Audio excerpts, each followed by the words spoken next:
So we are recording this meeting. The recording will be shared on our website. You can use that chat box all the time. You can comment, you can chat to each other, you can throw resources that you want to share in that chat box. We're going to also have open conversations. In the webinar format, you don't see everybody like the big Brady Bunch, but we can promote you up. If you want to have your video camera turned on, we can do that. If you just want to stay with your voice, you can use that. And we're going to share everything, the PowerPoint slides, the recording, the chat box, comments, all of that will come back to you and will be posted to our website. And so today, we're going to start with a goals and common principles discussion.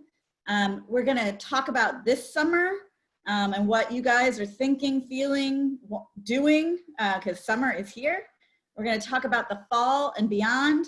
Hopefully we will come to some specific policy recommendations, although I'm finding in these conversations as we go along that there are more questions than there are answers, and that's okay. You can raise what your questions are and we can start thinking through how to research and get the right answers.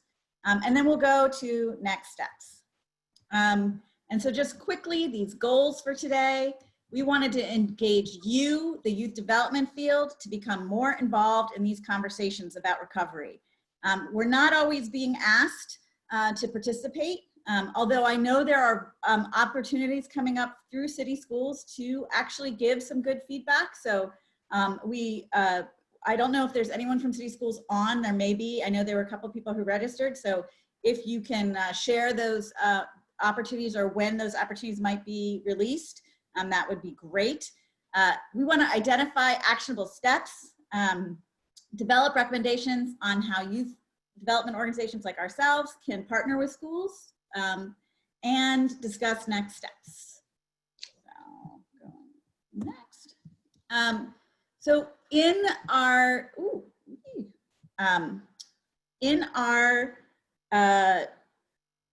common principles discussion, these are the things that so far between the two conversations that we've had that people have come up with, we want to make sure that we are grounding our work in our values as youth development organizations. So we want to hear from you, and you can do this either in the chat or you can raise your hand and Jen will unmute you.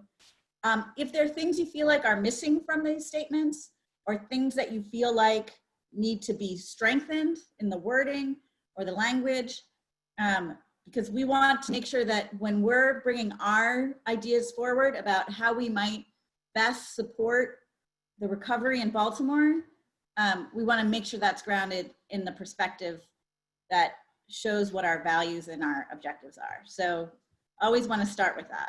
Yeah, and then as you all read through these, also think about, how does this show up? How do these principles show up in a very practical way as we move forward with partnering in terms of reopening and all?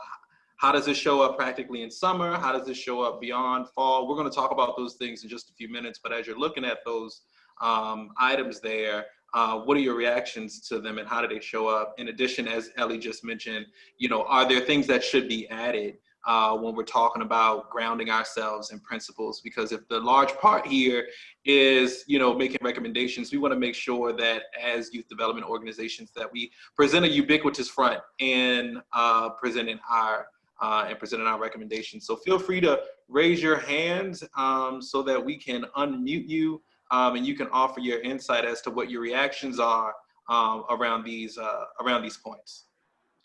And Donald in the chat box says, I wonder if we want to add language around supporting parents and families. Yeah, that's so important. It's definitely important. There has to be a holistic approach, if you will, and there cannot be just work with the children in isolation, right? We have to understand that we have to bridge these gaps, right? Just like we're trying to bridge the gap between out of school and after school time programs in school, it's also very important that we bring in the home and bridge that gap as well. So we must be engaging with parents. That's a great insight. Any other thoughts in the chat, or if you want to raise your hand and you want to share your ideas out loud?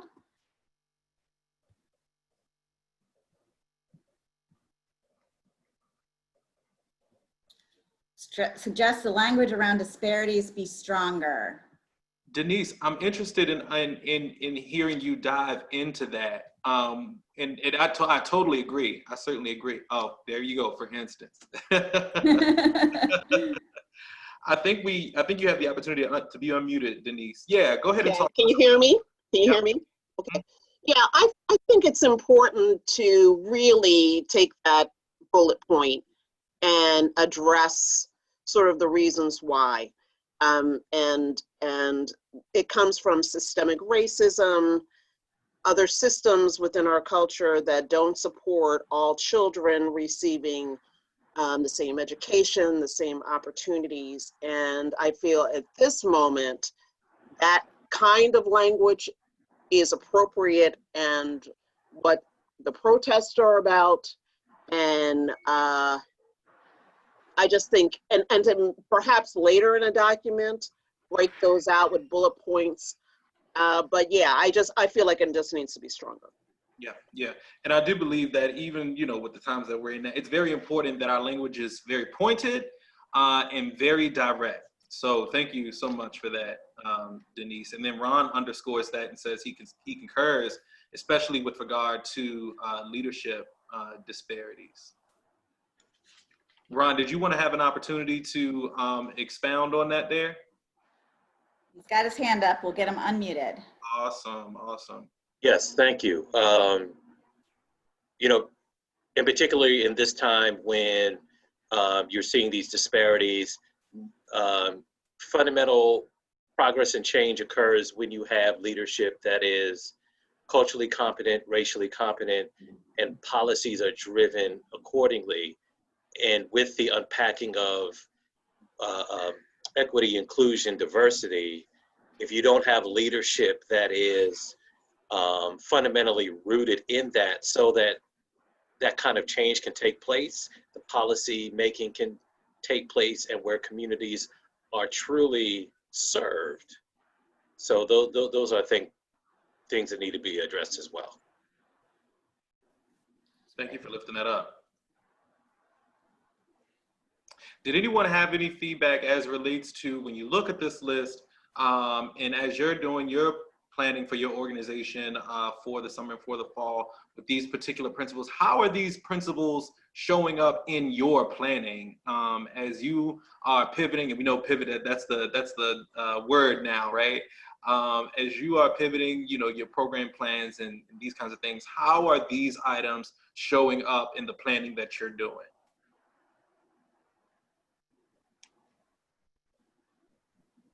And we can take it on hands or in chat. There's an article on word choice by CEOs. Thank you. Thank you for sharing that. And yeah, please feel free throughout this to throw links, share contact information, all of those things as we're going through this. One of the things that I see here in terms of safety first, right, for youth and youth development professionals, I'm interested in understanding what kinds of safety measures you all have implemented or are implementing in the long term in terms of, potentially bringing students back to programming. Have you all gone, just strictly digital? Is it a hybrid of the two? What does that look like? Naja has her hand raised. Yes, hi everyone. Currently, we are still doing virtual programming and we are preparing for the summer as well, possibly having outside camp that's going to be limited to, and of course have certain restrictions of the number and ratio. But I wanted to also pick back up on another principle. I see that the summer poll slide is showing up. If we could go back to the previous slide, if possible. The need to focus on social emotional well-being and mental health. I think as an organization, we see that social emotional learning is something that definitely is something that needs to be placed into our programs. We find a lot of our children and families that are undergoing or have gone through adverse childhood trauma. So I think highlighting that is something very important too that I wanted to add on. Very much so. And considering all that has gone on, with students being displaced from schools and from extracurricular activities where that was of benefit to, their level of resilience, right? And then we go through this time where that's snatched away. And so as we begin to re-engage students, around this, it's going to be very important to your point that, for some students, this very pandemic could be another adverse childhood experience that's added on to the ones that they were already going through. So with regard to social and emotional well-being, that should certainly be a grounded value and principle in how we move forward. Thanks for lifting that up. Thank you. Ryan, do you think we're ready to poll or? We're ready. All right, let's launch that poll. So just to this question of where people are at right now, if you are a program provider, what's your plan this summer?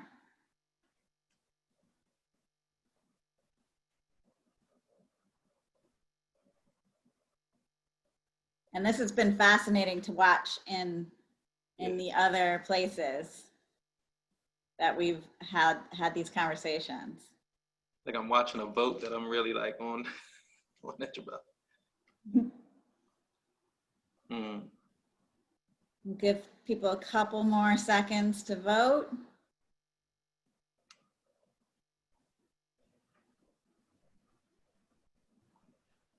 I think we've probably gotten all the votes we're going to get about now. So this is about exactly what everybody else has said in the other places. It's about a 50-50 split. I see one vote for other, and if that courageous other person might share either in the chat box or aloud what that other option is, that would be fascinating to hear.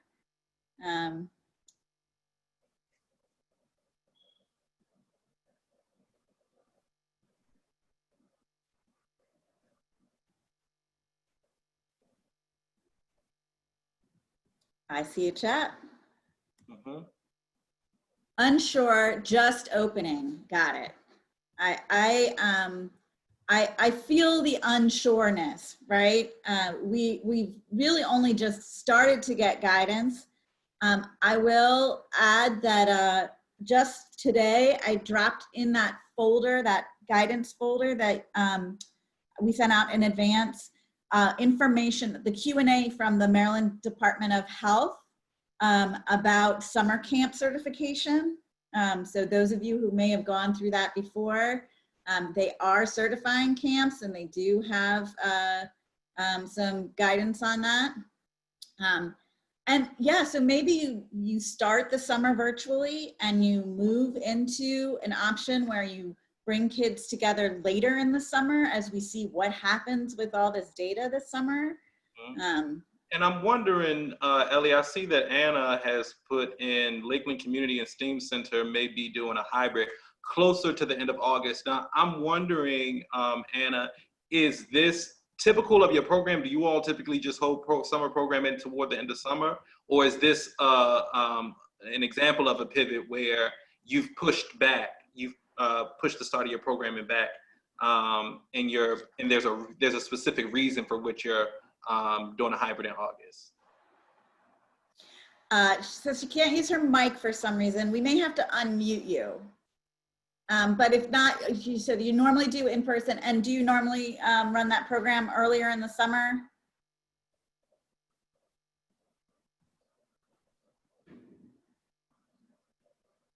So we'll come back to that.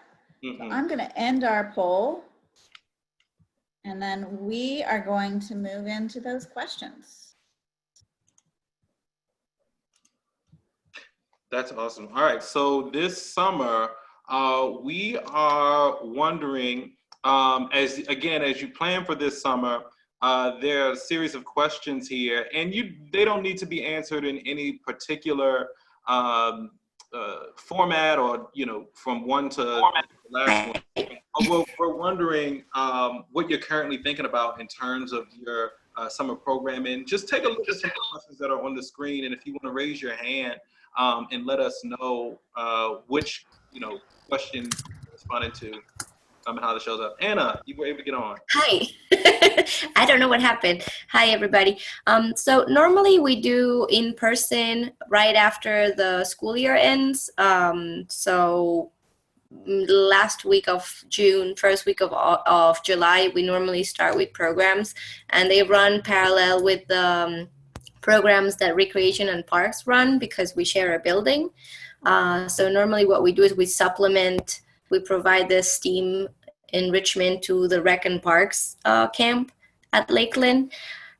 This time it's been a bit challenging because they can only do outdoor activities, and they had just found out that they can do that, so we needed to start planning before that. And so what we're doing is we're offering virtual programming, and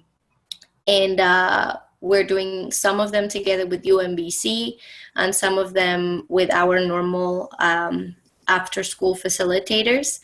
And there's a couple of them that are supposed to happen by the end of August. So we are hoping that we can have a portion of those to be in person with small groups, maybe, the typical 9-student, 1 teacher kind of thing.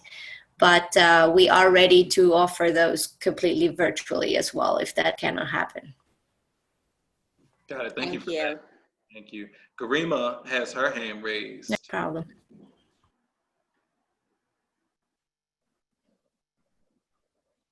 Can you guys hear me? Yep. Yeah. Okay, great. Hi guys, this is Garima Hanley from Higher Achievement Baltimore.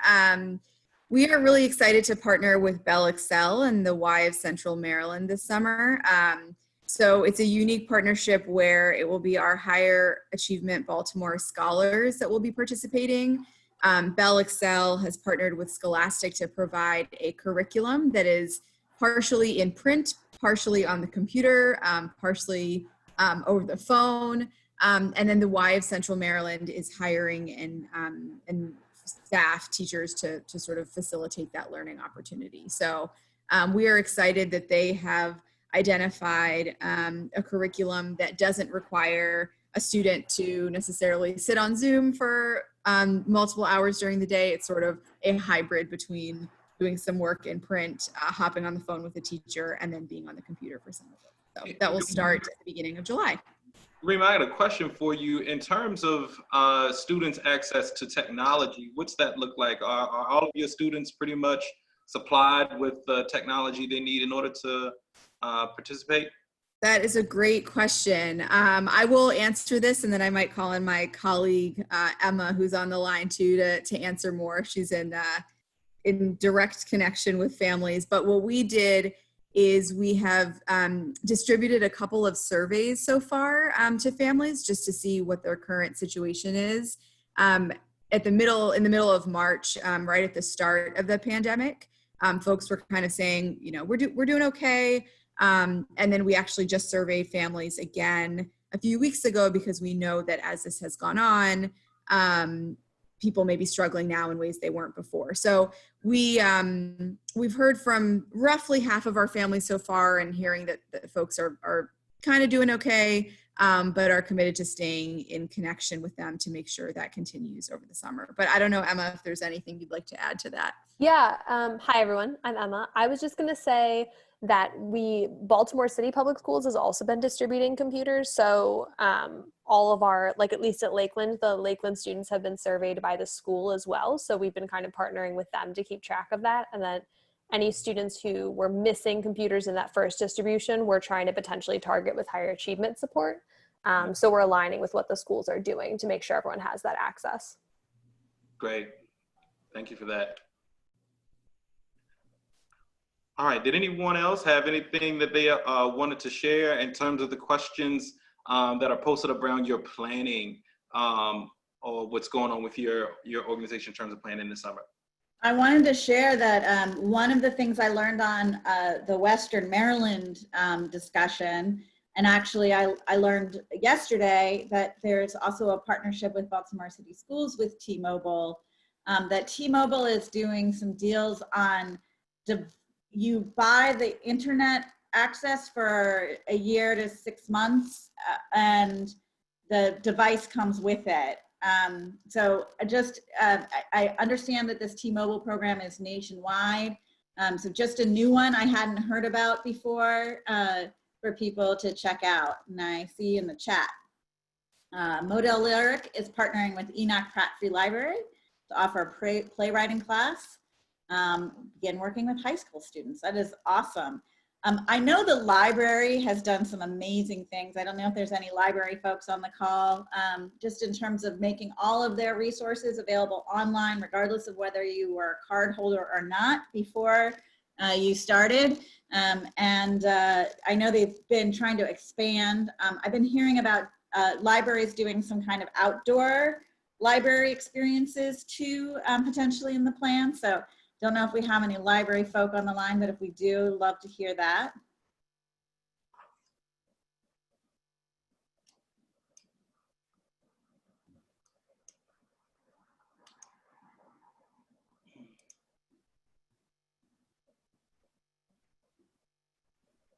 For those of you who are doing a hybrid model this summer, I'm interested about this last question where it says, what are some of the ways that you are addressing inequities of access, particularly, and I'm kind of going to highlight here food options for students, and what else could we do and what resources would you need? So those folks that said that you're going to be doing a hybrid this summer, how are you feeding your students this summer? What resources are you utilizing in order to ensure your campers and youth participants are fed?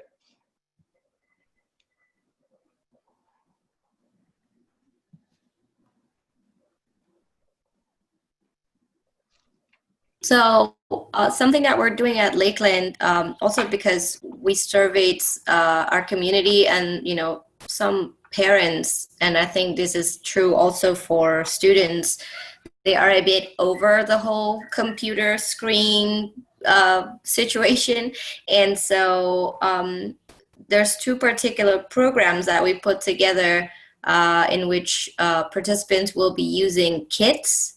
So we put together an art kit for pre-K through second grade that has all the materials for 10 art projects that our teachers created. And then there's printed instructions in the box. And, you know, there is the option to watch video tutorials, but it's not necessary. So you can choose to do that or not and just follow the printed instructions. And then there's another program for backyard gardening kits. So again, you don't need to use internet or rely on a computer to do that. And it's meant for adults and children to work together. Thanks for that. And one last question before we move on to the next slide around partnerships and collaborations. How are you now? We just heard about the partnership, the collaboration between Model Lyric and Enoch Pratt Library. I think I'm preaching to the choir when I, say to folks that, collaboration is very vital, right? Especially as we are pulling on resources that are potentially scarce. Are there other partnerships and collaborations with folks on the webinar today that can be lifted up and highlighted? Also, I wanted to highlight in the chat box that the Boys and Girls Clubs have partnered with Kids Table of St. Vincent de Paul to do grab and go and box meals in their programs, which is a great idea, of course. I see a hand up. Awesome.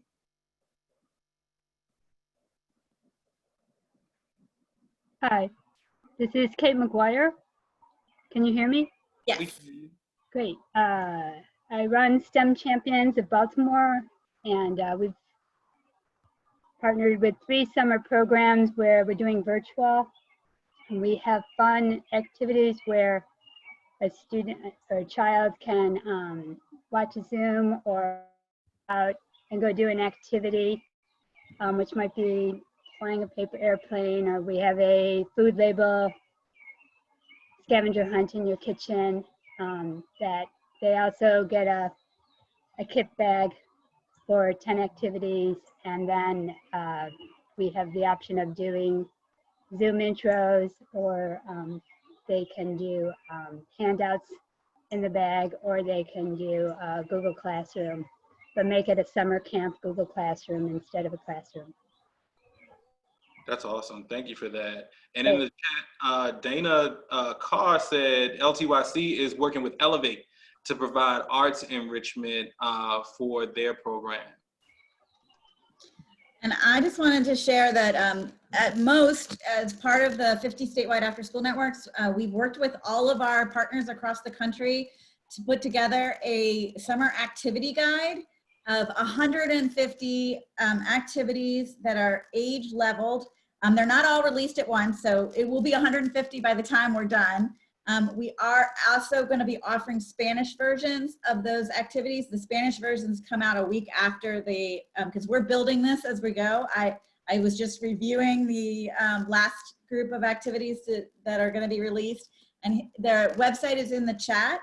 And we highly, they're great, they're fun, they're free, they can be done virtually, and they can be done in person. So we were really happy that we could partner with our other colleagues to get that out and add more free resources to the world of curriculum.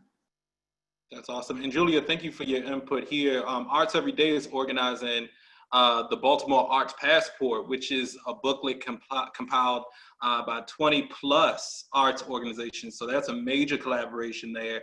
And distribution is going to take place across meal sites and library sites. And one of the things that I love about that is that, you know, it's not a duplication of what's being done. The mindset there is what's already being done and how can we plug into it.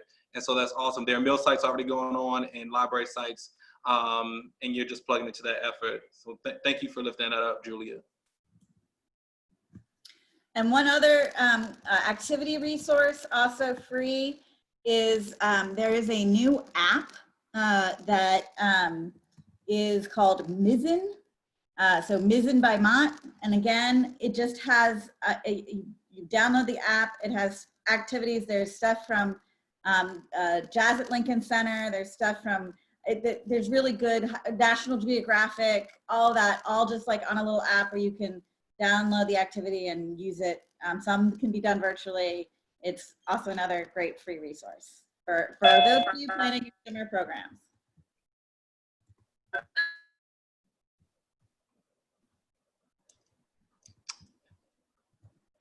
Anna, were you trying to talk? No?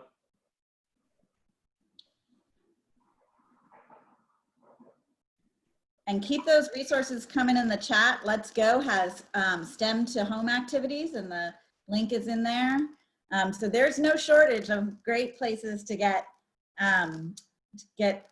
resources. Denise wants to know in the chat if anyone is partnering with the school system.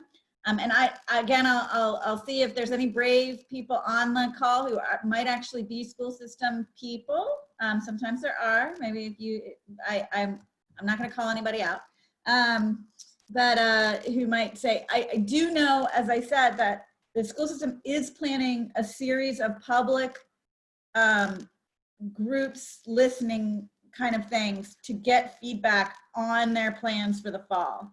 I don't think they've launched the communications about those dates yet, but I am very encouraged that they want to do listening sessions with partners, listening sessions with families. So that is coming. Yes, also the Recs and Parks Baltimore has done a really good job with their summer activities page as well. Absolutely, Kate, that's right. Can you drop that in the chat, Kate, the link to that webpage? But as you all have been planning this summer, what have been some of the hurdles that you all have experienced in doing your planning? This, of course, came very quick in us, having to pivot. What would have been some of your, in terms of programming or personnel or whatever? What have been those challenges there as you plan for summertime.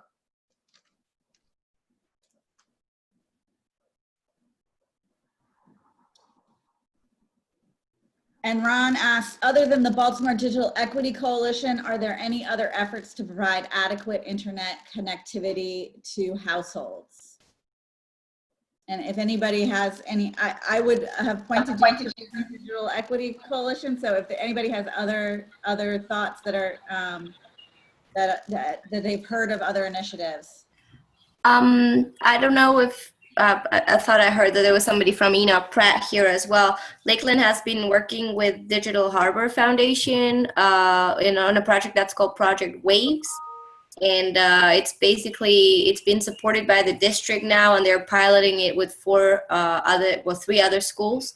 And it's basically installing a Wi-Fi antenna on the school's roof, and then providing different households that request service with the equipment that they need to get a Wi-Fi signal. Mm-hmm. And Emma said in terms of one of her biggest challenges is getting scholars to log on and keeping them engaged virtually. One of the things that I've heard from some colleagues is, how in the world do I keep, a young person on the screen with us for 4 hours and really be able to provide substantive, quality, and engaging material with them to the point that they want to, stay at the computer screen like they're playing Fortnite.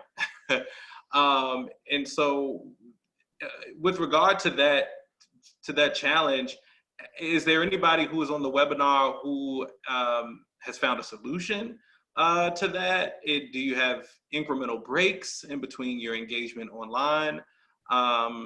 Let's sound off on that. Well, we're collecting those folks. I'm just putting the link to the Baltimore Digital Equity Coalition in the chat box for those who are interested in learning more about that. And then the other group that has been meeting, they're connected but separate, is that Councilman Zeke Cohen's office has been also bringing together folks around action around digital equity. Students from Somos have been doing a campaign to try to get Comcast to make a lot of changes, positive changes to its Internet Essentials program.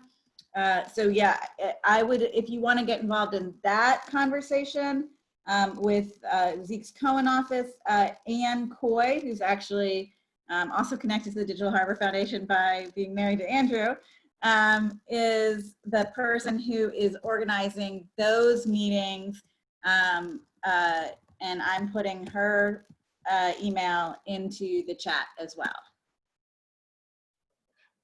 Naja, could you talk to us a little bit more about the Baltimore Robotics Center and what you all are doing in terms of providing laptops and technology to students?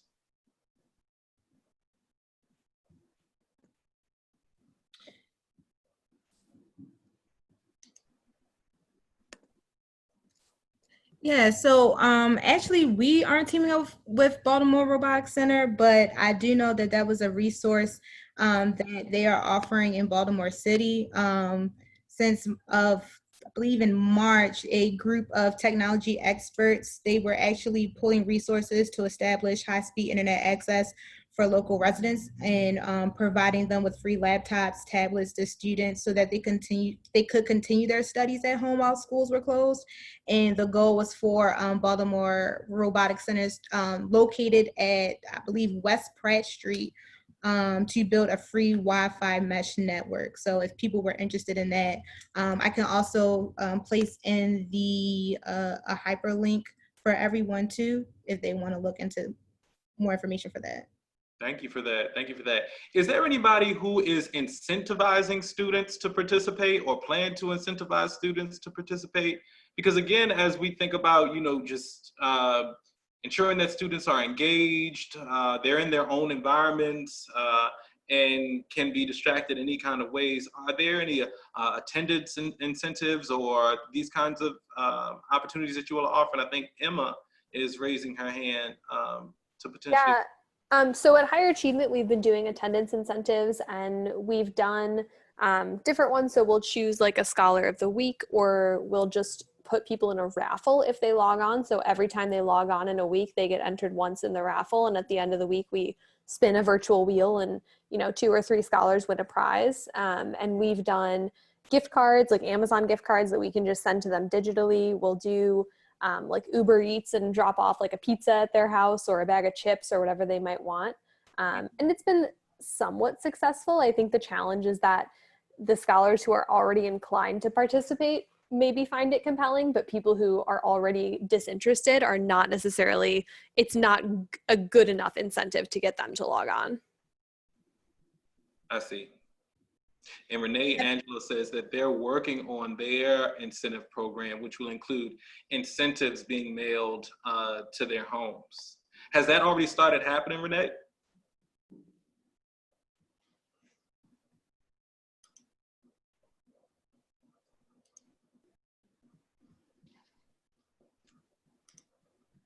Ooh, we got lots of hands raised. Wonderful. Hey, this is Renee. Hey. So we are planning to incentivize the students, or to reward the students who have participated in our virtual program thus far. Those have been the most engaged since we went virtual 12 weeks ago. And then over the summer, our plan is for the program to build on itself. So being engaged from the beginning, you're working towards bigger and better rewards. So the first week or so is the good box, the next is the better box, and the last is the best. So you have the intent to stay engaged and keep piling on your incentives. Good, better, best, never let it rest until you're Yes. good. Yeah, that's our school motto. Yeah. I see Tanya has her hand up. Hi, Ellie. Renee and I work together, so she kind of shared what we're doing. Got it. And does Naja, do you have your hand up again, or is that from before? Yes, I did. For virtual programming, the platform that we are using to keep track of attendance is called Class Dojo. And it's somewhat like it's kind of like a kid-friendly version of Facebook. So our members are able to post their stories, their pictures, or when we place an activity for them to do and we're able to see them actually engage or respond to whatever that we post, we can give them points on Class Dojo. So they all have these certain animojis, and we can give them coin points for whether it's participation or a task. And then we're able to accumulate the number of points that they receive, and then we'll offer them incentives, whether that's an e-gift card, somewhat similar to what, I'm not familiar with the young lady, but she said that they were giving e-gift cards for Uber Eats and things of that sort too. Also, I'm curious as to how people are planning to count attendance. So, I mean, there's one thing to count, yes, I attended a Zoom, but are there other ways that you might count attendance and participation this summer?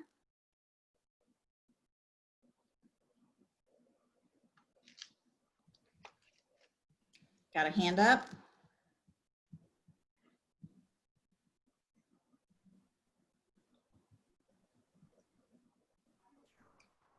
I think we should be able to hear you now, Kate. Thanks. Hi. We are doing activities that are scoreable, or they produce something so they get to submit, take a picture of your paper airplane, take a picture of your scavenger hunt results, even if incomplete, and give them points that they earn towards a challenge, a culminating challenge. Who has the most points, and then do a culminating challenge they can look forward to.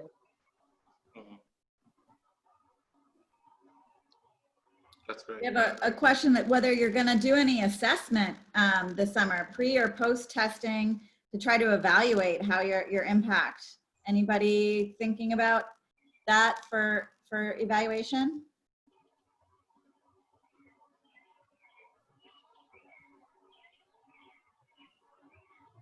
And while we're waiting on somebody to answer that, Garima says that Class Dojo can be shared back with families. so that families can, you know, see how the kids are doing, how, you know, so it adds that other layer of support where on another end, the parents can get in. So that's a powerful way to use Class Dojo.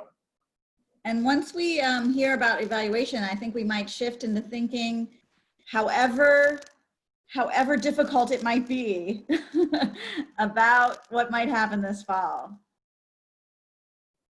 Everybody take a This deep is Grima again. I can share, just again, Bell Excel is going to be doing the STAR assessment at the beginning of the summer with students to see kind of where they are. And then we'll be engaging in a post-assessment, and we'll be sharing all of that data back with the school, Lakeland and Mount Royal, and our program as well.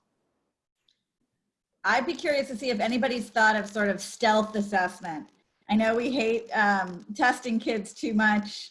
Any ways to like collect some information about where kids are pre and post without giving them the bubbles to fill out? I'll think about that myself since I posed the question. But all right, so up on the screen, we just have a couple of bullets that I've extracted from the MSDE Recovery 2.0 plan, which a draft of which is in your folder. MSDE is taking comments, and actually I will try to find the comment email address where you can send comments.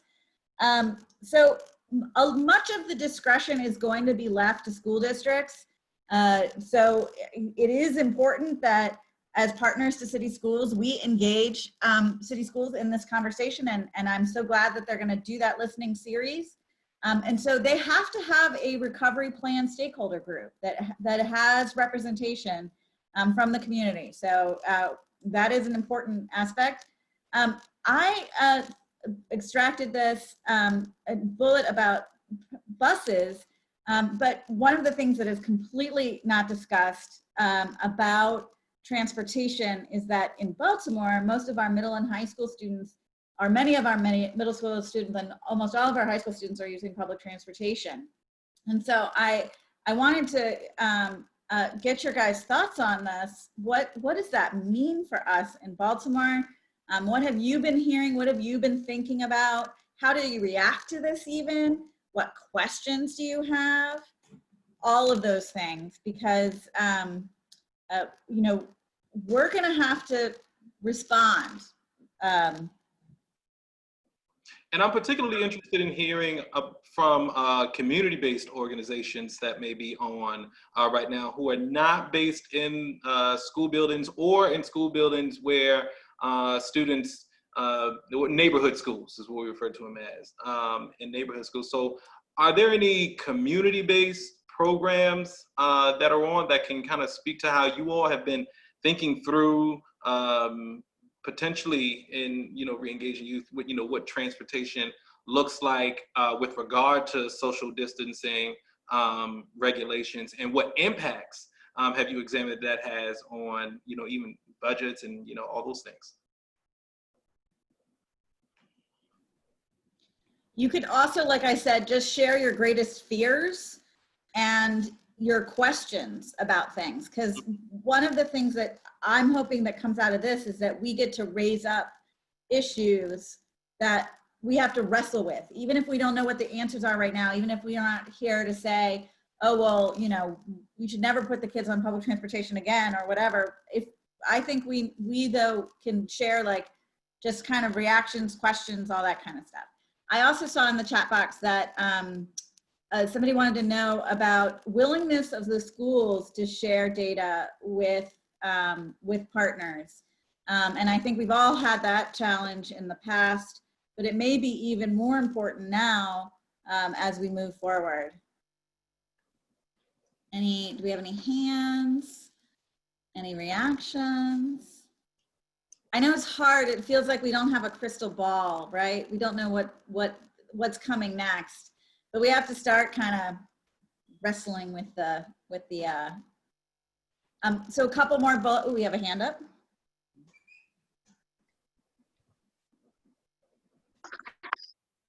Hello. Hello. My question or concern is for programs that are charging, if we should charge or not charge for our programs. You know, a lot of parents or a lot of individuals are experiencing hardship. So we also need to have funds to run our program, but also, you know, be considerate of those people who are not able to. And how does that look as far as like staffing or, you know, just having the program available? So Sadiqa, is that how is it my pronouncing your name correctly? Yes. So does your program run predominantly on parent fees? So we were gonna start kind of, we haven't officially opened yet, and this was supposed to be like our summer that we were gonna open. So the structure was gonna be like a program fee. But we're kind of, you know, reevaluating that and just, you know, seeing if we can get input from the parents or, you know, the community, like our neighborhood association group and the people that are in there. What do they think, or what are some resources that are needed during this time? Yeah, so I think this is like, you know, a really challenging time in terms of the financial viability in general of the field. And this is something we can certainly talk about. There are, and I think Derek DeWitt from the Harford County Boys and Girls Clubs is on this call, so I might ask him to speak to this. There are ways that you can serve students, and but you would have to go through a special kind of licensing, and that might make you eligible for certain state grants and subsidies.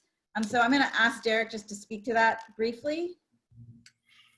Thanks, Ellie. Yes, so in accordance with what we heard from MSDE yesterday, EPSAs and EPCCs are being allowed to operate for the time being, but they have stated that they don't know how long they're going to allow that to last. So anyone that is interested in continuing to provide licensed childcare will have to go through the usual channels and the usual preparation of becoming certified, which requires a number of hours of certification training, as well as site inspections and making sure that you qualify. Essentially, you have to follow all of the rules. We have elected to do so that we can quickly revamp our operations and get kids back into our clubs. So we've teamed up with an independent agency that is basically pushing our staff through a crash course of over 100 hours of online certification trainings. All that because the only way for us to continue to serve kids in our buildings with the limited ratios that we are allowed and the limited numbers that we are allowed is to do so with licensing, because there is Maryland state scholarships for kids and families who qualify, which are a lot of the families that we serve in our regular program, that would allow us to still be an affordable option for what we anticipate is going to be, daycare or childcare throughout the summer months and into the school year. So there are also Maryland Excels program, which is part of your certification that makes you eligible for additional grants. So there are some options out there. We're rapidly exploring them and trying to take advantage of the scholarship program and get as many of our parents involved, educated, and enrolled as possible to make sure we're serving those that need us most. Thanks. And I'll drop some links into the chat box about what Derek was speaking of. His clubs pivoted to serve the emergency, the children of first, of required personnel. And there were special sort of setups for that. That sounds like they're going to be expiring, is what I hear you saying. And so, but I will drop a little bit of that information in the chat box. It is one pathway for how you might be able to still have a model that generates income, but is not making the onus or burden entirely on parents. So I just wanted to share that. Tiffany has had her hand up for a while. Hello, can you hear me? We can. Yes, hi. Tiffany Jones. I'm with Access Art here in Baltimore. And I'm just joining, so please forgive me if some of this is repetitive to before. But some of these questions that you guys are bringing up are some concerns that we have. We don't have any answers yet, but I just got off of a school meeting with Wildwood Elementary Middle School, and they were talking about their plans for the fall. So my immediate concern was we are in a 21st century building. We're already jam-packed, overcrowded in a limited space. So after school programming space is not really available now. So of course my concerns with a plan that doesn't address school partnerships and how we can access the building come the fall or post-COVID really concerns me. And also as far as transportation, because some of our students who do live outside of the community but need to bus to the school for whatever reasons, that is a major concern, because again, a lot of our students can't stay because of bus passes not extending past a certain time, or because they just can't get to the building for whatever reasons. And then also another thing that brings up a concern is the cut in the budget for community schools and lead agencies, because we are in a concentration of poverty community. And so if we have extra costs that are incurred because of COVID, how are we going to continue to provide free programming if there are budget cuts? And we are supposed to cover that gap, but our budgets are cut because of we're supposed to get part of a concentration of poverty, but the principal distributes that money elsewhere because they have control over how that money is spent. And of course, if they feel that after school programming is not a priority for them, then again, where does that leave us in serving our children? So Tiffany, do you get the sense that the school is unwilling, not willing, doesn't see after school programming important enough to help the after school program navigate an alternative plan? Do you get the sense that it's, sorry, this is the best we can do? Or do you get the sense of, sorry, we can't do anything, but we'll help you figure something else out?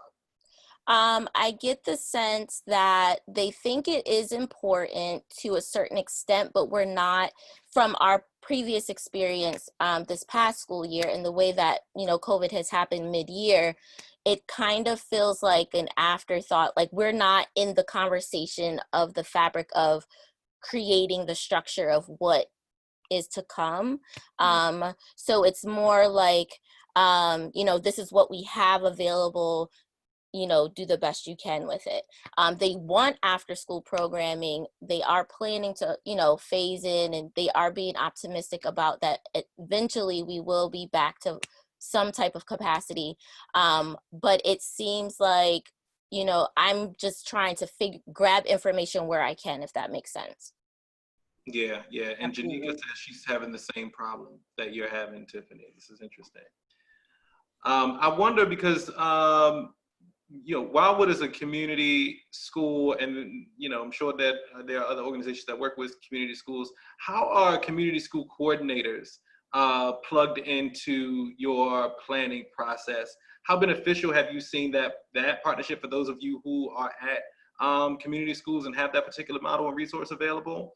Has there been some level of benefit with regard to connecting with community school coordinators and them helping you all navigate programming? We got a couple hands up.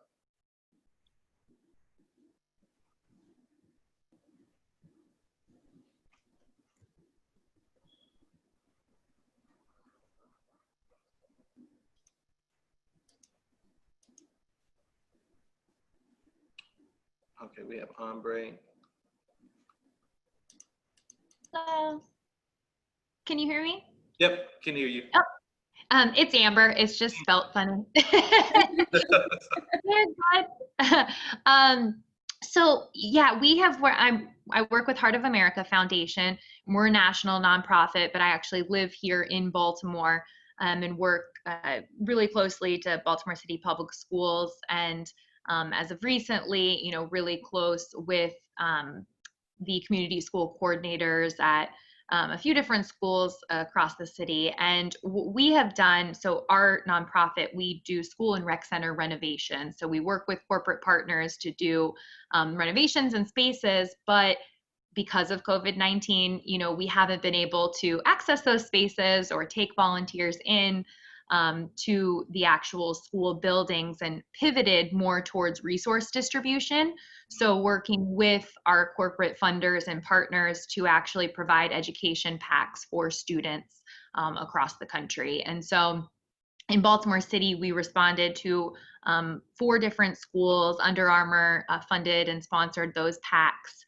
And we work directly with the community schools coordinators to actually find out what the curriculum was going to be. So, what did Q4 kind of look like curriculum wise, so we could help support the teachers and the students. And so we were able to provide the specific books that they were teaching in Q4.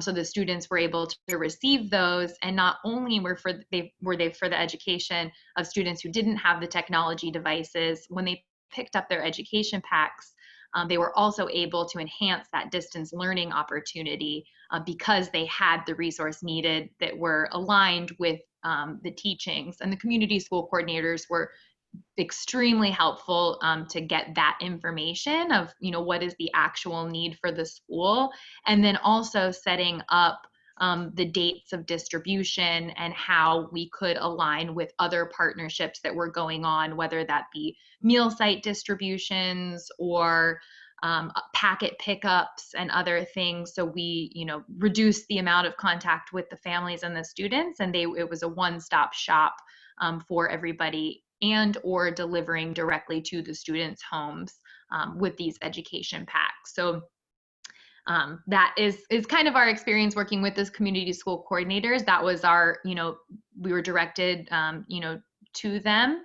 to work with, and they were super helpful, being, the ones that are kind of boots on the ground, and then also know the specific needs of the students, and then can work directly with the teachers who were implementing the curriculum. Amber, I have a question. I wonder, do you all have any information, or do you know how responsive students are to those education packs?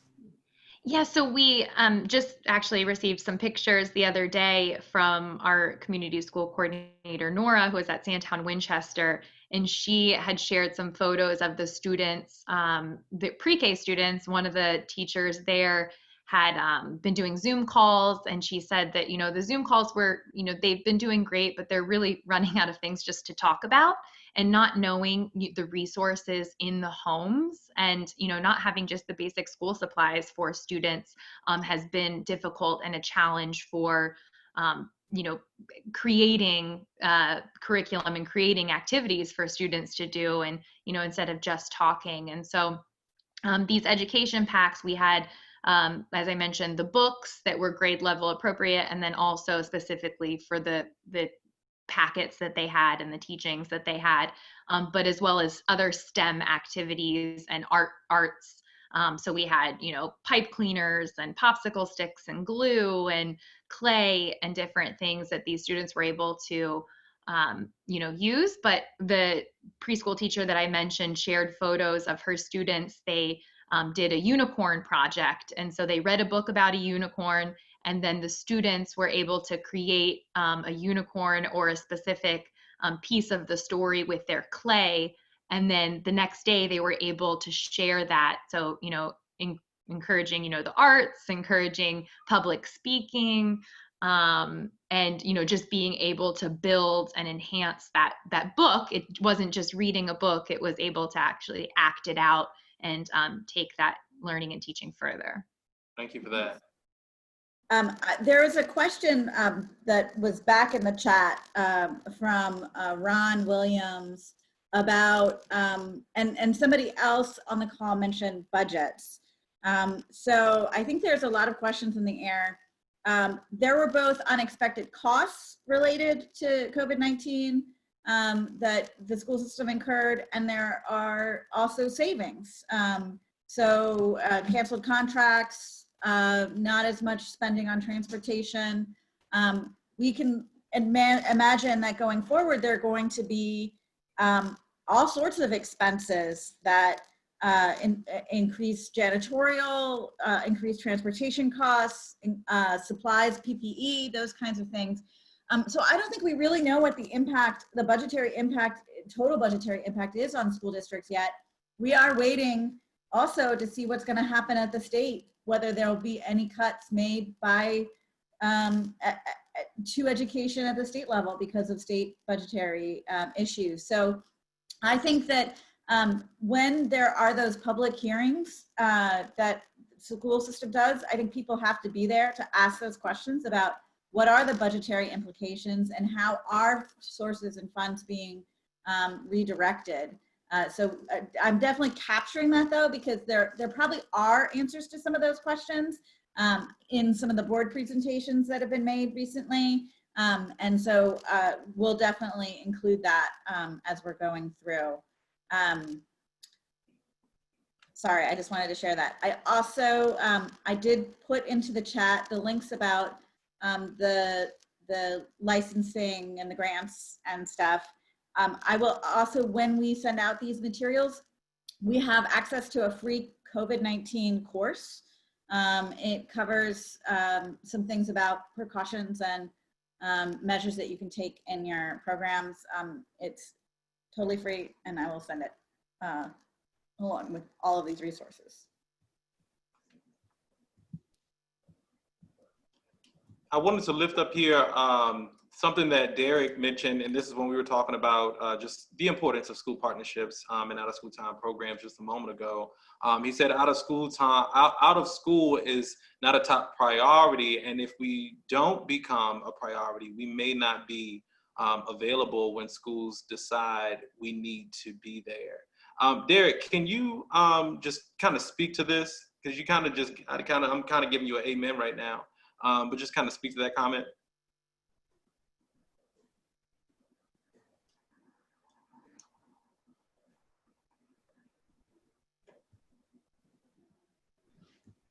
Can you hear me?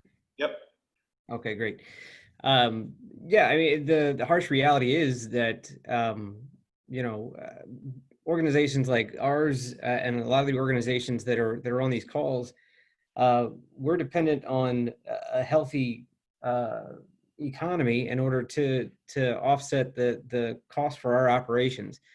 And we all know that everybody's going to be going after every dollar that's available right now, but if the school systems aren't willing to realize the value that we offer, and there's a good chance that some of us aren't going to be able to sustain our operations, and we're not going to be able to jump in when they decide they need us. I know most Boys and Girls Clubs throughout the country have pulled back on their operations. We went from over 4,000 Boys and Girls Clubs actively operating and out of school time to just under 400 in a matter of weeks. Now they're rolling back in and they're starting to operate again, most of them, but I think it's an important thing that we get in front of our legislators and our school system and our supporters and make sure that they know that, we don't have a federal pot to dip into or a rainy day fund or anything else. We're nonprofit organizations for the most part. If they want us to be there when they need us, then we need to be part of the conversation now.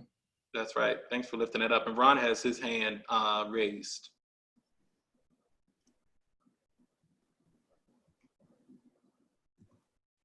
Yes, I completely resonate with what Derek is saying.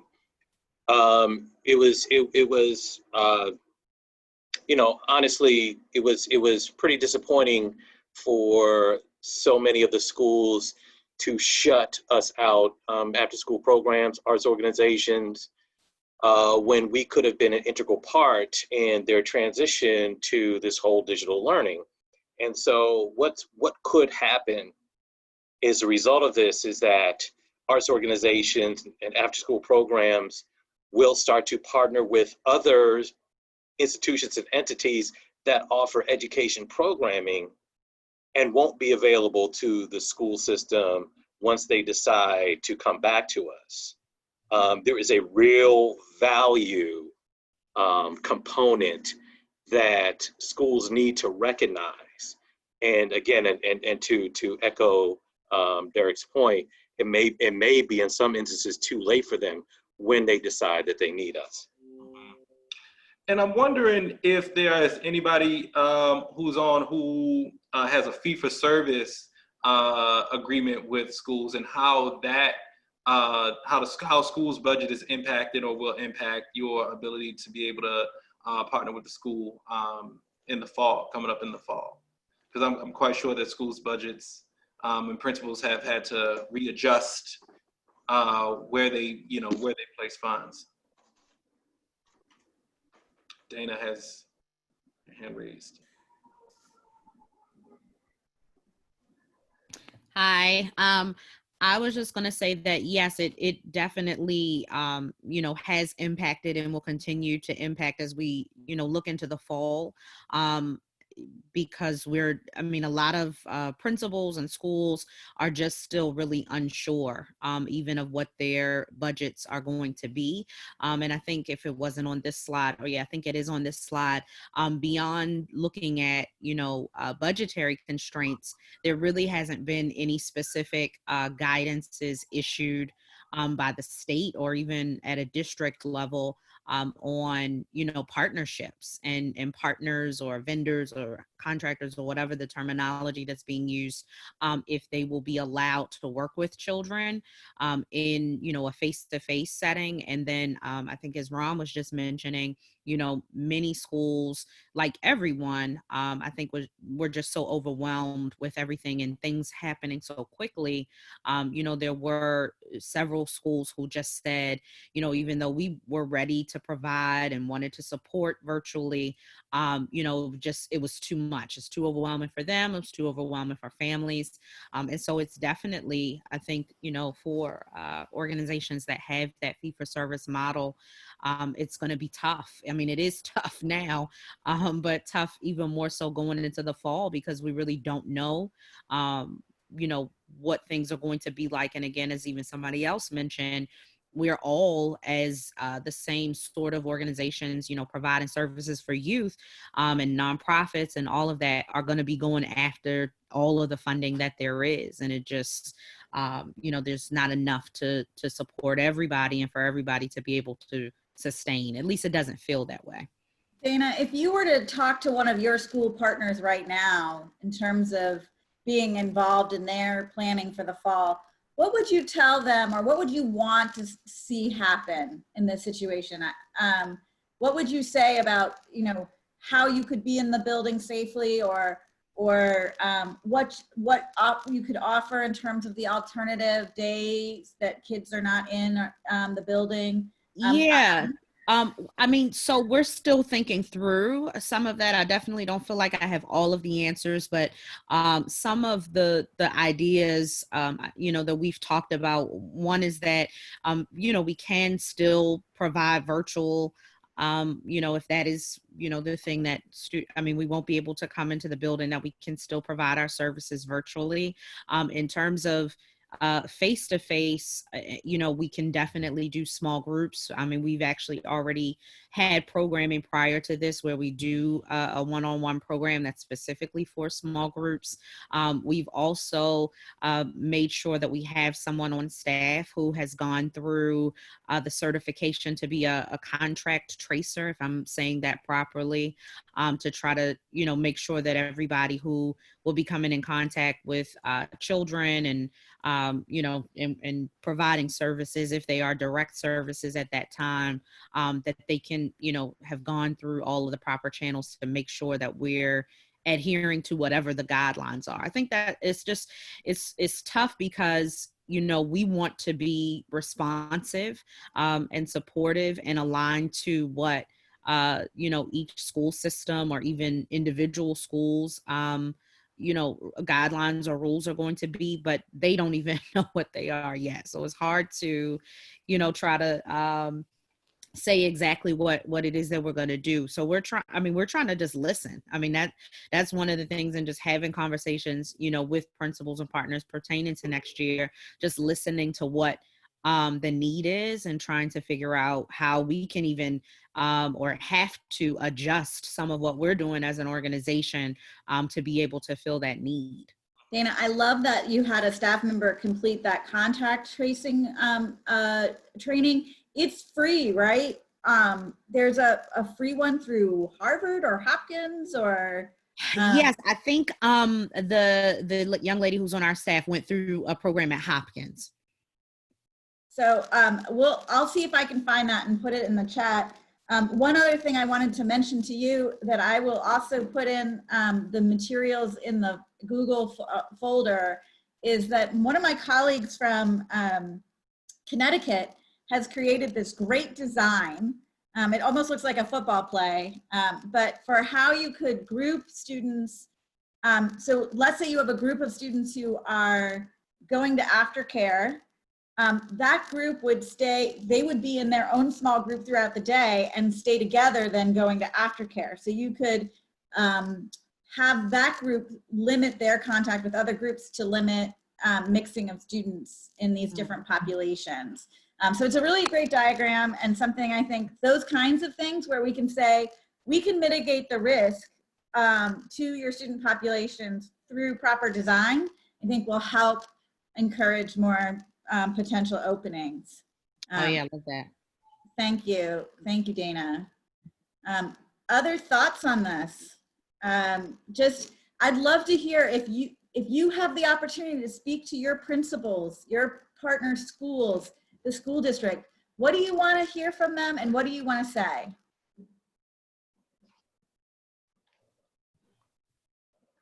And while folks are raising their hands and all, there's a comment that Derek left. He says, square footage is paramount for all providers. Perhaps there are opportunities with our parks and recs and faith-based organizations. And earlier we were talking about collaborations and the importance of collaboration.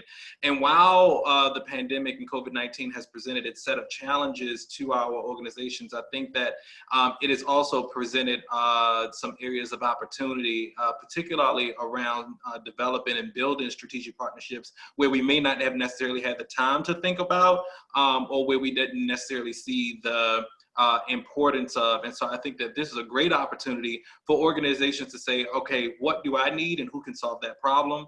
And just thinking, again, deeply, critically, and creatively around how our organizations can leverage the resources of organizations that are around us, again, for the greater benefit of our youth, but then also it will assist with our bottom lines and helping us to be able to spread and stretch resources where we would have not otherwise been able to as individual organizations. So collaboration moving forward is definitely, I believe, going to be the order of the day for the work that we do.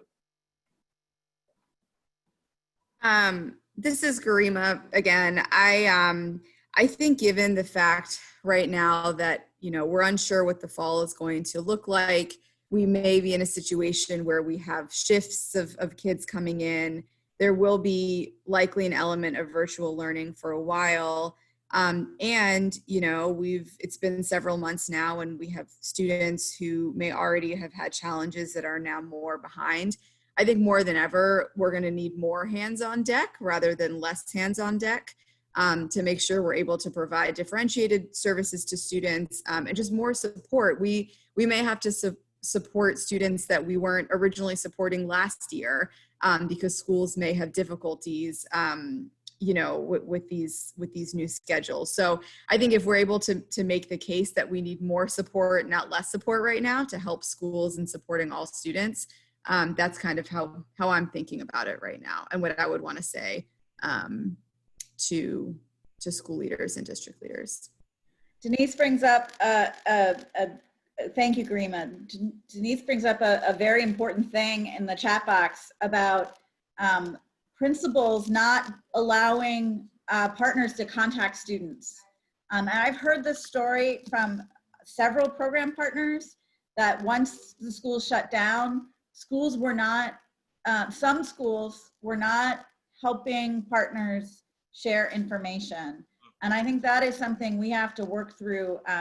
I absolutely think, you know, in that situation, I mean, students were going to perform on the lyric stage. And, you know, I'm sure that it was a disappointment to them to not hear from that valued partner. And so we need to really bring the message that that partners should have access in whatever ways make sense and are safe to students to be able to communicate. So I just wanted to raise that up. Yeah, thanks for that, Ellie. So now we're going to talk about the fall and what you all are thinking about in terms of moving forward, because we really don't know, right, when any of this is going to end. We don't know when you know, social distancing will not need to occur anymore, what have you. And so we have to begin to build structures and systems within our organization that allows us to sustain for the long haul, and really pivot in a way where there is not, where I guess you'll say a new normal, where we're not doing what we used to do. But now, because we're building, you know, to sustain us for the future, you know, we're thinking about some things in a new kind of way. So with the questions that you all see on the screen, they're somewhat similar to the summertime, but I think this gives way to a frame of more long-term changes that will need to occur as you plan to sustain your program. So what are you all currently thinking about right now in terms of your programs for the fall? And again, I would just say, even if you don't have the answers, what are the questions you're asking yourself right now? What are the things that you're sort of wrestling with in your brain? Because even cataloging that helps us raise up the issues. Certainly this theme of how partners get to communicate with students is one that has come up. Even technology too. There's been on some of the calls concerns that schools will not allow students to work with partners on school issued technology. So, you know, we already have seen that there are only certain platforms that schools will allow to use. And so sometimes we have to shift to meet that. But I think we're gonna have to really work on those partnerships. I see a hand up, Tiffany. Yes, Tiffany with Access Art again. So definitely we have figured out, or not figured out, but we have creating virtual content. We have seen that this is an opportunity for us to reach more youth. And so we've been thinking about how can we continue to do so virtually, you know, in the future. We also have been looking at how can we use our home base, our center, as a way to do small groups, even if we don't have full access to the school. We've also been really tapping our board and trying to see what resources that they could provide. And fortunately, we do have a board member who has access to technology, refurbished technology. So that's been really a great thing for us as far as getting technology to our students, so we don't have to worry about the schools putting up different barriers about what students can access and how they can access us virtually. So those are the things that we've been thinking about and how we can restructure and still continue to provide service. Also, being a lead agency for Community School in Morrill Park, we have seen how great our efforts have been in supporting the community with food distributions. So that has been a big thing. We've been able to survey and build more relationships with community members that are beyond the school. And so that has been great in trying to figure out how can we as an arts organization, but also a community organization embedded in the community, can still support community residents and empower them.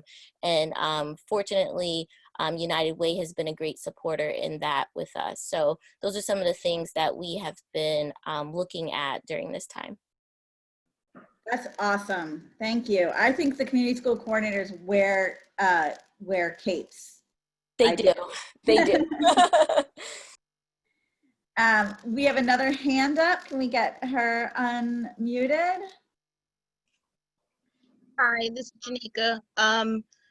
One of the things we figured out with having other agencies working with us is that we use Zoom to stream it through Google Classrooms because we have to use Google Classrooms. And then we use all the devices that we had in the school and lease them out to the students. So that's one of the main things that we were trying to figure out. And we figured that out with trial and error through school closing up until now. So we've used some of our funding to order different devices like mixers so that they can use mics and cordless mics to stream the music through their laptop to be able to listen, to hear what the teachers are teaching for like our Zumba and dance and percussion class. So we're just trying to continue to stay on that same path because we have a couple of volunteers from School for the Arts who are our arts teachers who we know we can't get school-wide emails for them to use the class dojo. Thank you. I know, our folks have been so innovative. I'm so proud of us. I'm just telling you, the things I've seen, people have come up with, from the wide angle virtual prom to the hard frontline work that the community school coordinators are doing, and to sort of all the I've seen some cool Instagram-y things. I've seen parties and engagement, and we've really been innovative. There's some a lifesaver. There's been some stuff in the chat box. The chat box has been going wild here. Yeah, Letitia raised a point in the chat box around family engagement. And we understand that, parents will eventually have to go back to work and will not necessarily have the time or opportunity to monitor the engagement of their students. Letitia, you raised this. I'm wondering how you all are thinking through family engagement, and this is not just restricted to Letitia, but if anybody has been just thinking through how we keep families engaged, during our program processes, I'd love to hear that, or what you're thinking about. And again, just like Ellie said, we don't all have the answers. The answers are not always there, but what are you necessarily wrestling with? Hi, can you hear me? Yeah. Yep. Okay, great. Yeah, I think this is something that we necessarily don't have the answer to, but family engagement has always been a difficult task, whether it's getting parents to the door to participate in activities on site, and now we're asking them to actively do it every day in their home. And a lot of parents share devices or don't have enough devices for their household. So we have been making calls to try to walk parents through instructions or how to download certain apps and features that we use on our different platforms. But again, you're really asking a demographic that needs support in what parenting engagement looks like with their children to automatically assume that they know what to do. And I think we see that struggle with a lot of virtual programs and participation because they're not doing that engagement. Yeah. Thank you. Yeah. I think, all of us who have now parented in this new time have seen the challenges of it. So we have to really understand where our parents are coming from, and figure out the ways that we're meeting their needs. I love some of these ideas: family circle time, help desk to the CSC social worker, and the community school coordinator and social workers. Ron points out a really important question, and one I was going to ask if you guys have thought about it is, if for some reason there is no convincing people that we should be in school buildings, and I know there are liabilities and concerns that, you know, limiting the number of outside people coming in is kind of one of the principles of some of this social distancing, but have you thought about activating unused space or finding new space partners? And if so, what are some of those places you might think to look for? Just wondering, I would imagine in Baltimore, there could be a lot of churches, there could be other open spaces that haven't traditionally been used for education purposes, but might be good. Just asking if people have thought about setting up somewhere else. And Ellie, just to that point, when you mentioned churches, and I was just on a conversation with a few churches the other day, that the church community is really looking for an opportunity to be able to plug in and assist in any way that they can. So if you're a program who historically, even prior to this, struggled with having a space, right? Or an organization, of course, that's in the schools and may not be able to be there, a powerful opportunity or a great partnership, it would be with local churches who have training rooms and classrooms that are not used except for Sunday morning, you know, or Sunday school. So great opportunity there.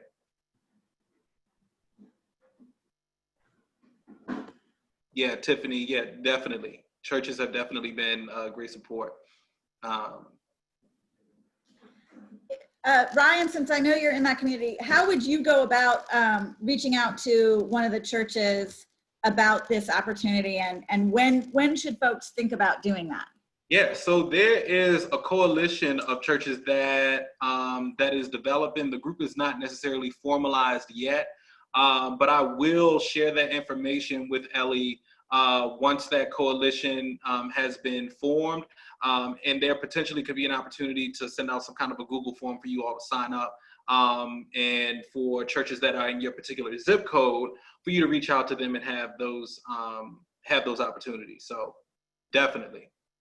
I see Tiffany's got her hand up. Yeah, I just want to add to that, because actually me and Ryan partnered with a church a couple summers ago.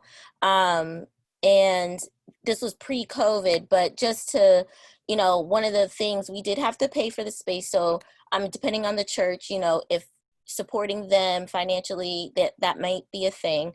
But that's definitely negotiable. And also we offered some spots. It was for summer camp, so we offered some spots to students that didn't particularly live in the community but were of the congregation, and so that helped grow our expansion as far as reaching outside of the particular neighborhood we were in that summer. So that's another way that you can have those conversations with churches. Yeah, and Derek mentions fire halls. We have a lot of halls of all sorts in Baltimore. You know, and it says any space that is going unused because of distancing restrictions. You know, I think about all the places I used to go as a little punk rock girl in Baltimore, that where are those little punk rock bands, those big open halls, that we have a lot of them.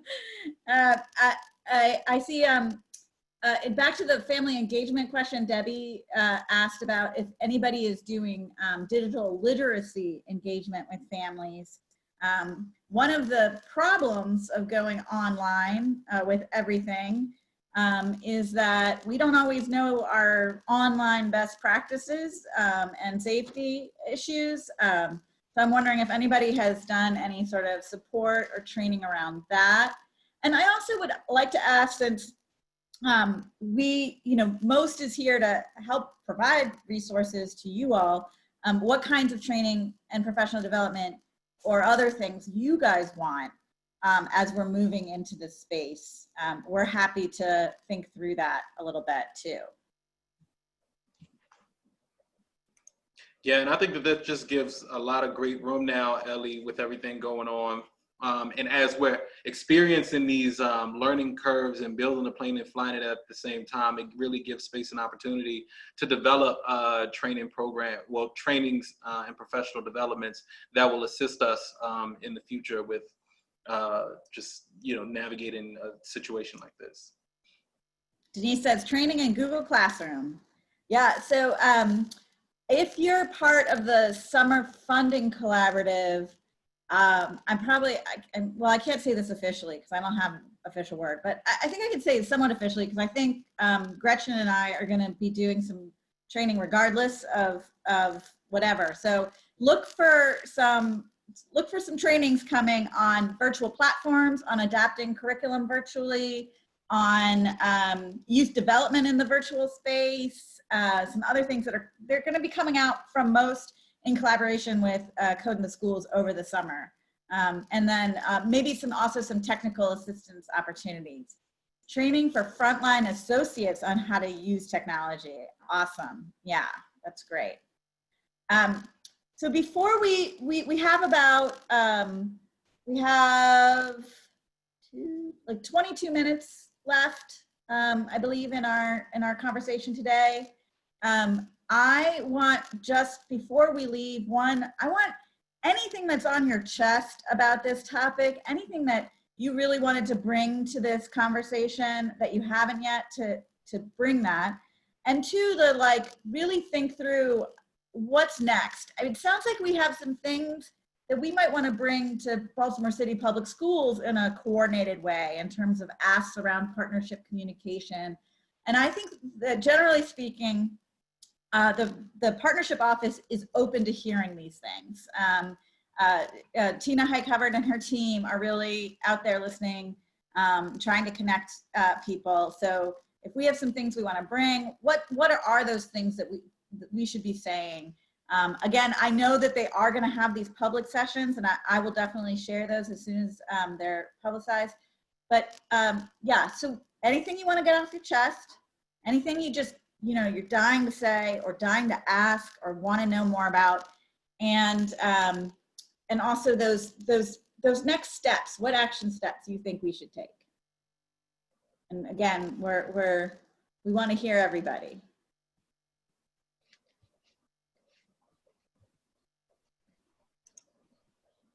I'm looking down the list. I'm going to call on folks. I never wanted to be that one, Elliot. I always hide in the back of the classroom. Don't call on me. He says, I think it's important for students to share their thoughts as well and why programs are important to them. Sorry, I got a lot to say today. Yeah, Denise, this is amazing, and we really appreciate that contribution.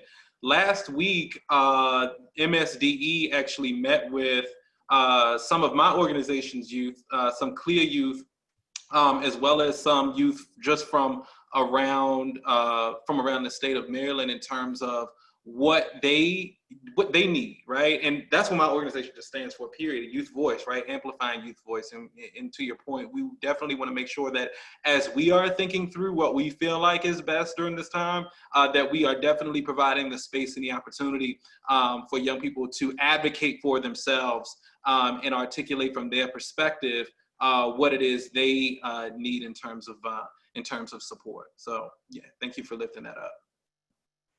And in the chat box, Garima says that I think sharing our collective message about the importance of OST programs to the district could be powerful. Maybe a message we all sign on to. Sounds like something we should do. I'm down with that.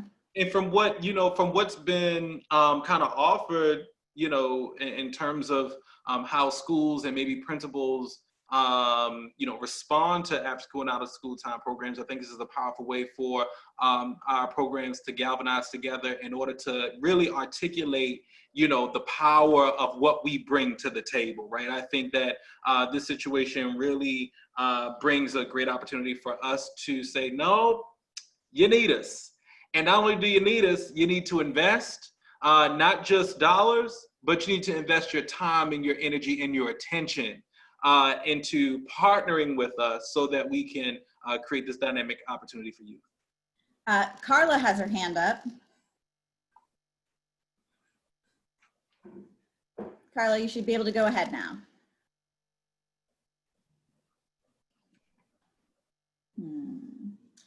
Maybe you need to make Carla a panelist.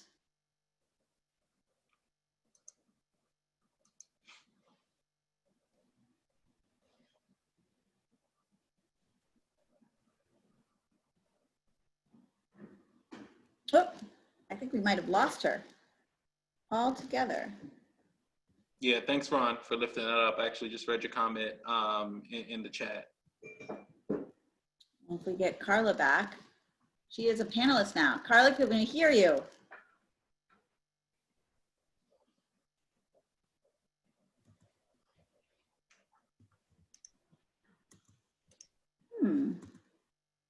She's on, she just looks muted. Yeah, let's try that. Yep. Now we can hear you. Oh no, technology, I tell ya. I'm gonna make her a co-host and see if that Carla's gonna send it over chat. Well, thank you, Carla. We tried. What other actions do people think? So I've heard a joint statement from the OST community about our value and what we can offer going forward, and why the school district and individual schools should be reaching out and embracing their partners. Yeah, this is really the opportunity to think in a very limitless way in making whatever kinds of requests, demands, and thoughts to get what it is we need in order to benefit the students the best way possible. I also think that statement actually needs to go writ large to the state. I think so. There are some resources that will be at the governor's discretion that are coming out of the CARES Act. There are so I think we have to keep putting ourselves on the forefront at both levels.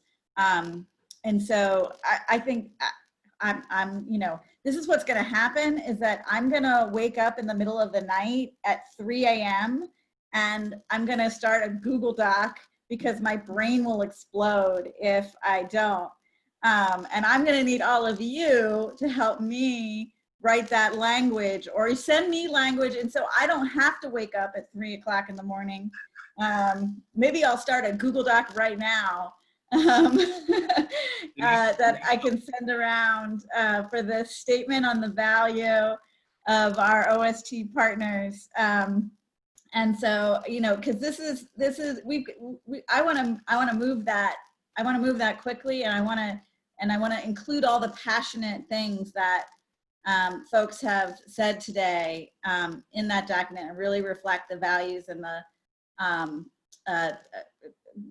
voices of the community in it. I've got all sorts of volunteers to help. Great. Maybe I'll actually be able to sleep tonight. Here it is.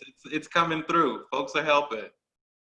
Yeah, and then Denise says, could it be a conversation after the statement? I think that this is a continuous process, right? We don't just stop with the letter, but we keep the momentum going. And it just, as I hinted to earlier, this is really a paradigm for some powerful things to take place. And I think that while the waters are troubled, this is our opportunity to really take OST, out of school and after school time programs to the next level. So Carla's, her question falls under mental health care. We definitely need to equip students with educational resources, but what are we hearing from school counselors, and how can we partner around those supports? I really, honestly, if I hear about learning loss one more time, I'm going to, I don't know what I'm going to do exactly, but I really think that we're going to have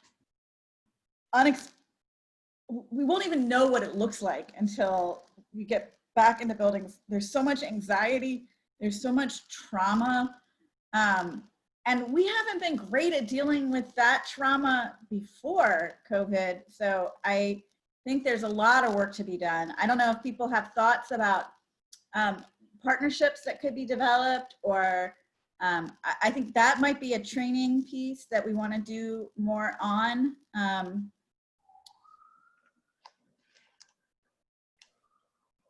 Tiffany has her hand raised here.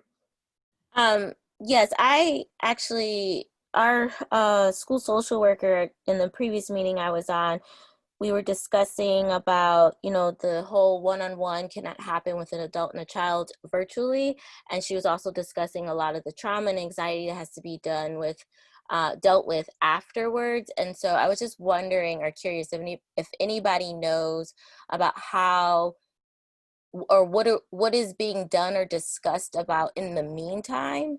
Because I agree, Ellie, like, we didn't even deal with things before COVID, so it's just getting worse by the day, by the hour. And so, you know, we're constantly trying to think of ways we can handle SEL virtually, but, you know, through Ramapo and other things, you know, it's difficult to do certain things that we're so used to doing in the classroom or on site that we can't do virtually. And I'm just really curious and would like to know, like, how can we, I know there's laws, privacy laws that prevent us from doing things, but we got to figure out some creative way to work with things now, because waiting even more is just going to get even worse. That's great. And you mentioned Ramapo. I'm hoping to do, to have Ramapo do a open training for folks, anyone who wants to participate sometime this summer as well, because they do great support on that. I think I might see another hand. And Trish put in the comment box around some resources available, information available from the Baltimore Child Abuse Center in terms of the need for care and trusted adults. So thank you for lifting that up, Trish.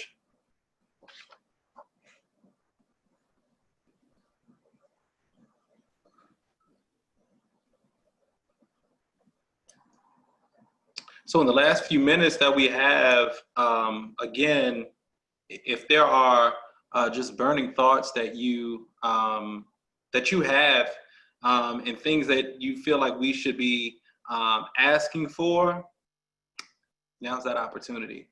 Ron says, consider reaching out to community associations to offer these services. Very much so.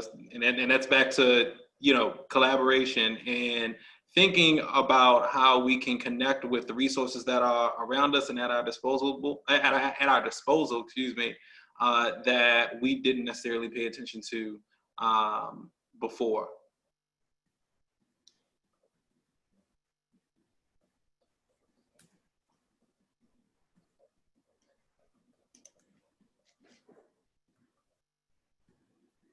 I don't think I see any hands, Ellie. All right. I see a couple more chats. Let's see. I was just creating the Google Doc so I could drop it in the chat box. Guys, Ellie, you're on it. So hold on a second. I'm gonna, the only problem is that, I'll bit.ly it. That's what I'll do. Give me a second. So you guys chat amongst yourselves while I, Okay, and so Trish says, is there a prohibition on children being transported by bus while phase 2 is in effect? If group size and distance requirements are met, are there other regulatory hoops besides parental consent? Might be different in Baltimore City than outside, but if anybody has their regulatory lens on, I think there is no phase 2 restriction on transportation if social distancing is met. But if somebody wants to fight me on it, I won't tell me that. You can tell me that I'm wrong is basically what I'm saying. There was a question that was lifted up earlier with regard to, I guess, budget and money in transportation. Does anybody know of city schools' intention with regard to unused transportation monies due to COVID-19. And I suppose, of course, that lends itself to, Ron, if I'm not mistaken, you, the money that, you know, didn't need to be used for buses, et cetera, while this has been going on.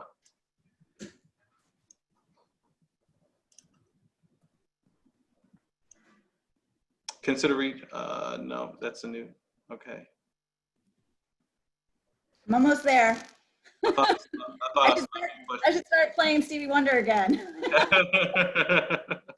A little Holden music. Almost there. Create. Tiffany says, from my understanding, buses have been free. So I would think that the money went to their losses. Just a thought. Can you unmute Tiffany real quick? Yeah, so during COVID, because of the way that buses have been operating with not allowing passengers to sit so far up and only entering from the back of the bus to protect the driver, that they were free. Buses, I don't know how long or if it has ended, but MTA was free for a long period of time during this time.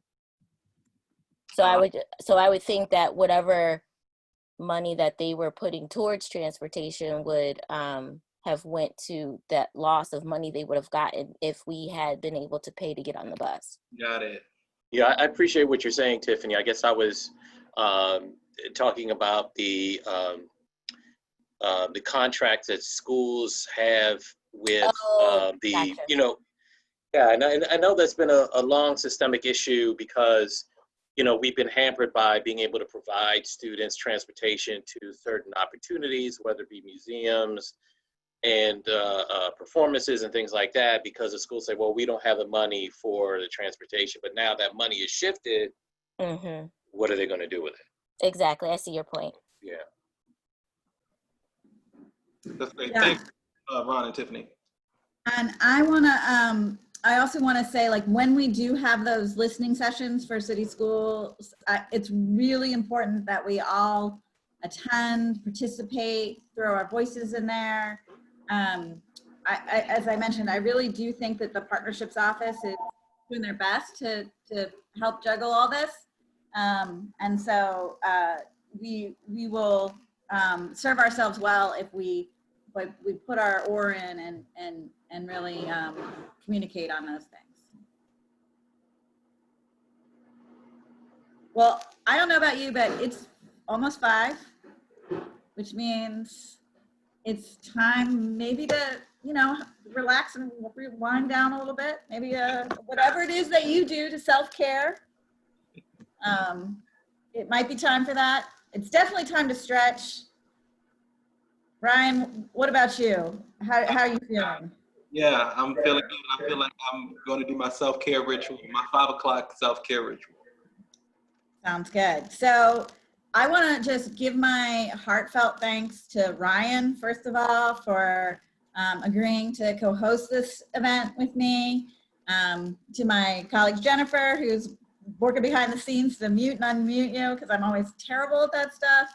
And then to all of you for taking 2 hours with us to share, to thank, to share your innovations, to ask questions, to get us to the point where we're creating a joint Google Doc statement that we're gonna use to, you know, really advocate for our community. So that's it for me. Ryan, last words.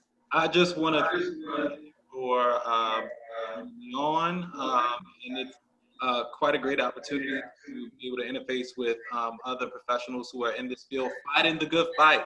And we're going to continue to fight the good fight, and we're going to get through all of these challenges together, and we're going to come out on the other side so much better. So thank you all so much. And this is not the end. This is not the end. This is only the beginning steps. And so you all have the bit.ly link. We're going to be generating this letter all together, and we're going to move forward with power.